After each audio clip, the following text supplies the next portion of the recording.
If there's one power tool in the workshop that every woodworker's either got or wants, that's got to be the trim or the palm router. An incredibly versatile tool. And out of all the makes on the market, I think there's one that just gets overlooked and really doesn't get the publicity that I think it deserves. So in this video, we're going to take a closer look at that tool. So the router I want to talk about in this video is the Festool MFK700. And I can hear you groan already. My God, Graham, they're so expensive. Well, that's one of two hurdles that I think contribute to this being not so popular. Hurdle number one, the price. The price of the basic model of this router at the time of recording this video is just over 400 British pounds.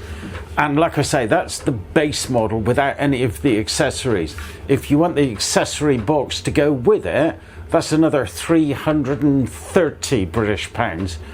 That's 700, the neck end of 800 quid for a palm router.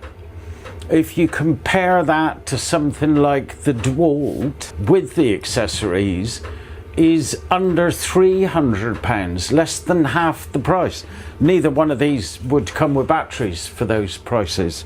So maybe not an apples to apples comparison, but we need something to compare it to allow us to at least consider whether this is a contender for our cash or not. Hurdle number two, the DeWalt router comes with a plunge base and a fixed base, making this a universal, flexible, all-rounder, small-powered all-rounder router. The MFK700 comes with one base. So this is what you get with the DeWalt router. You get the router itself, the fixed base, the plunging base, you get a fence for the fixed base, you get a fence for the plunging base, you get dust extraction connectors for both bases, you get a centering tool, a guide bush and a 1/4 inch collar. With the Festool, you get an 8mm collar, a spanner and a base plate. So you're probably thinking, well done Graham, you've just persuaded me not to buy the Festool and to buy the DeWalt or one of the other makes on the market. So what's the Festool got going for it? Well, the DeWalt is representative of the plethora of palm trim routers available on the market today. They're pretty damn good at all-rounders.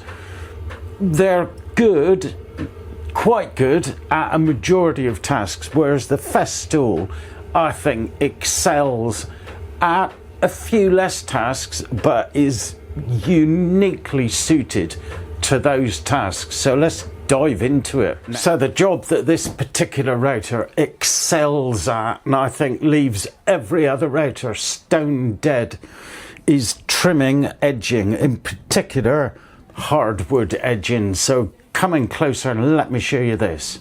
So what I've got here is a piece of moisture resistant MDF that I've veneered, a piece of cherry veneer on top, and I've glued a bit of oak lipping to the front.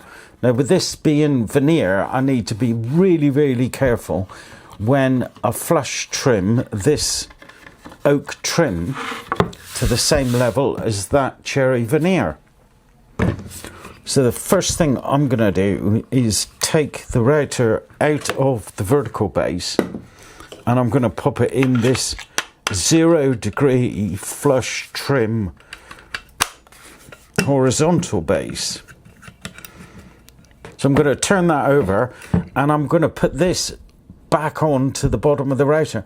Now this is a plate with a fixed bearing in the front, which means we don't need to buy bearing guided router bits. So I'm going to screw this back on, lining it up by eye to make sure that router bit will be perfectly aligned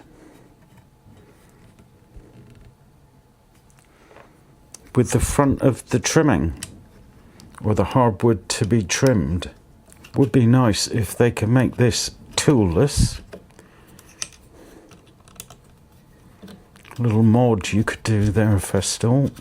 And all I'm doing to line it up is eyeballing down with the very front of that bearing to the back edge of that router cutter. And you notice on the top here, I've got a little cover plate that I could slide over, but if I slide that back, there's an additional piece that sits on there to connect to your dust extractor. And I'm going to leave that off for the purposes of this demonstration. So before I start trimming, the only thing I need to do is set the depth of cut. Now, because we're in a different orientation, what I need to do is to get the point of that cutter level with this plate. There's this plate that's going to rest on our workpiece. And to do that, I undo this locking knob. And here I've got a little adjustment wheels, a plus and a minus there. Plus means more cut, deeper cut. Minus is less cut.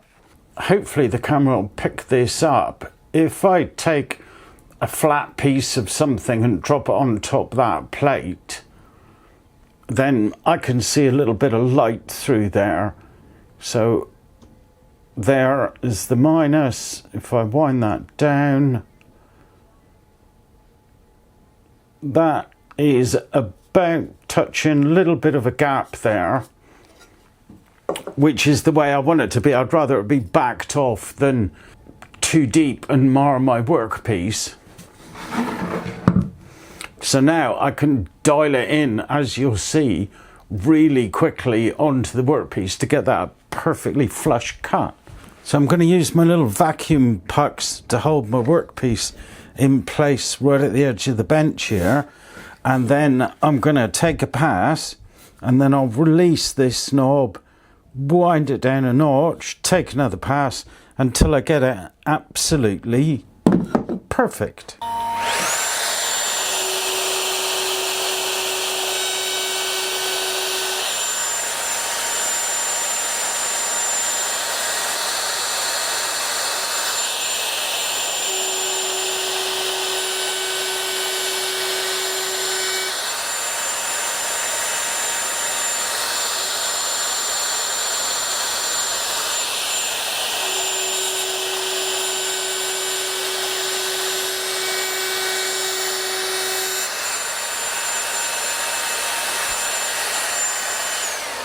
And hopefully you can hear me and you can see that is bob on, perfect, beautiful. And because of the width of the base, it is nigh on impossible to dig in and ruin that front face. So for trimming hardwood edging, I think the MFK700 has no equal on the market. Yes, you can do it with other trim routers, but you're going to be balancing on this edge, and on a piece of 18mm, that's not a lot of contact, not a lot of support for you to balance the router on. It's doable, but it's really awkward and it's going to slow the job tremendously. So for edge trimming, big tick in the box. But there's yet another base for this, which looks really similar, but this base is angled to 15 degrees. And you can tell the difference between them because the flat base has been machined flat there, and the angled base is grey painted. And apart from that, there's a big sticker on it saying 0 degrees, which kind of helps as well. But the angled base is the base you're going to want to utilise if you need this trimmed edge to not be dead sharp. So if you're laminating the side of a piece of worktop, countertop, then you're going to want that just slightly over. And that's where this base would come in. And in fact, that's the first base I ever used with the OFK, the cousin of this, which was the first piece of Festool kit I ever bought.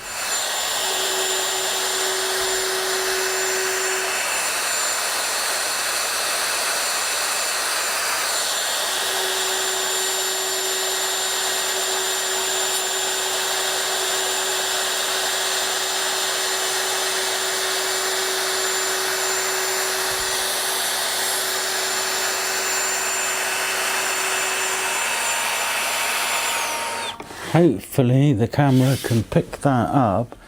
I've got the slightest little angle on that with hardly any setup and no special bits. So base changing on the MFK is really, really quick. No fiddly setup to do. Just pop it on to the 2 machine bars, lock it in place, and away you go. So perfectly flat base and a 15-degree base for edge trimming. It's absolutely brilliant. I've not found anything yet to match it. So that's the function that this router absolutely excels at, which I'm sure you'll agree. But I hear you say, what about the other normal stuff, the day-to-day stuff? What about putting a round over on the edge of a bit of trim or a bit of hardwood? Well, that is just as easy. So to do that, I'm going to swap out this bit. Changing the bits on this router, or even the collet, which I'm going to do as well, is made a little bit more difficult because of these 2 metal posts sticking out in the way.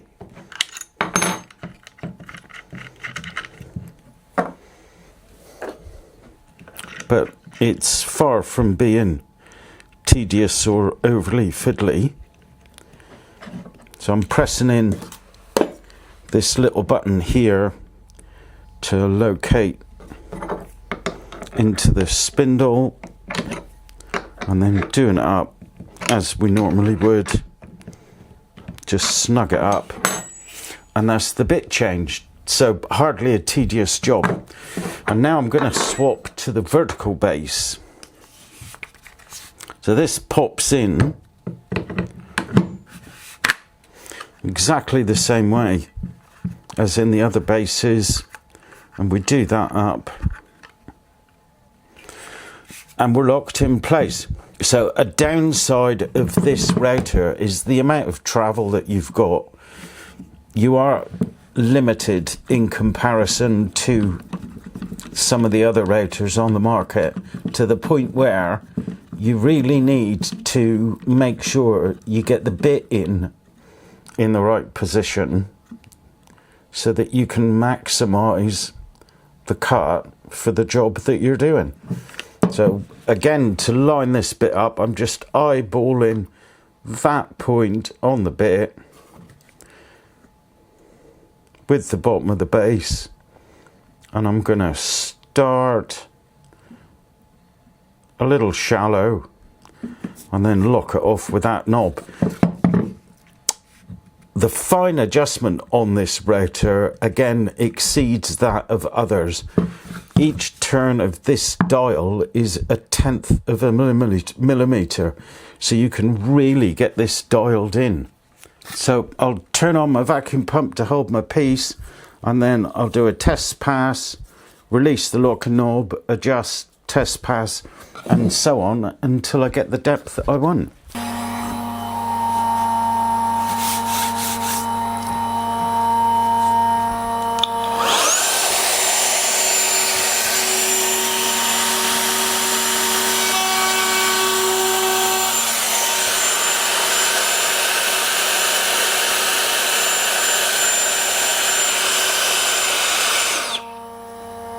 I want to go down an absolute fracco,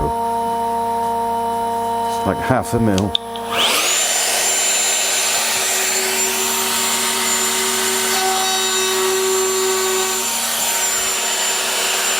That's perfect.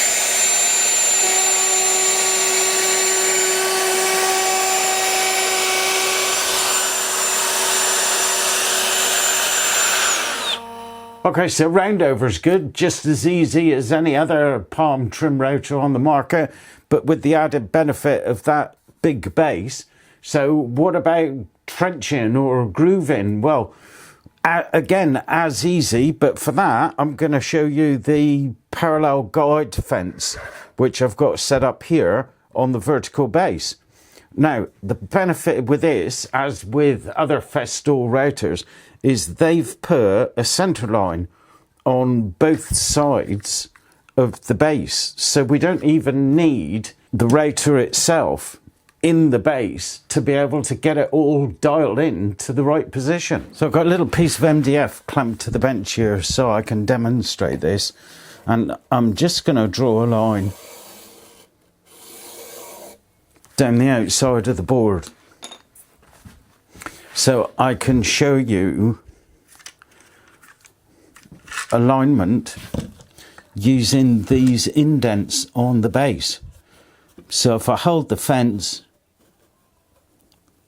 slide the base up, I can get that absolutely perfectly aligned.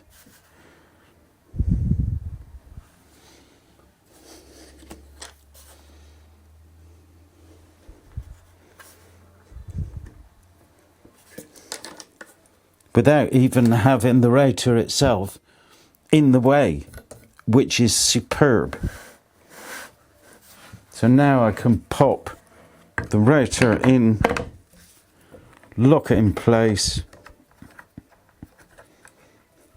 make my height adjustments in exactly the same way with the lock knob and this adjusting wheel, and I can make my cut.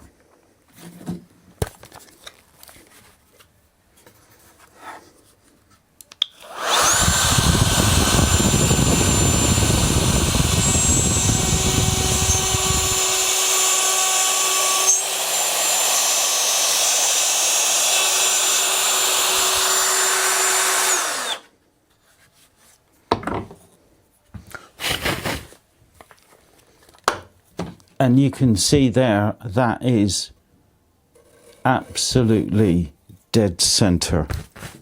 Superb. So as you've seen from that demo, the MFK just makes grooving really, really simple.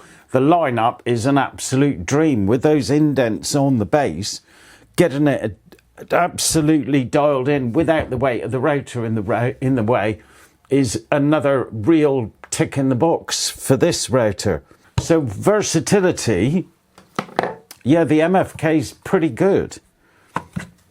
I don't think it's quite in the same market as the Milwaukees and the DeWalt's and even the little GKF600 from Bosch, which is a superb router. Love that to bits. But this has got its strengths, definitely got its strengths. If you can bring yourself to get the accessory kit with it, with the vertical base, the 0 degree base and the 15 degree base, and the parallel fence and the additional plate with the roller guide on it, you're pretty much covered for all bases, apart from the two downsides that I mentioned. And I've really got to mention them again because they are a big hurdle to purchasing this router. Number one is the cost. It's over double the price of other palm trim routers on the market. Number two, it doesn't come with a plunge-in base. So it's not a plunge router at all. Not unless you want to get really, really creative. But bearing those in mind, the functions that it has got, I think it deals with extremely well.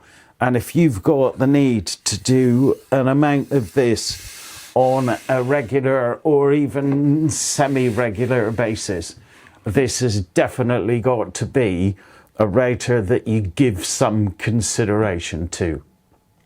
I hope this helped you and I hope you enjoyed the video. If you did, maybe consider giving us a thumbs up, drop some comments below if you've any questions about the router, and I hope to see you next time on the GT Woodshop. Ta-ra!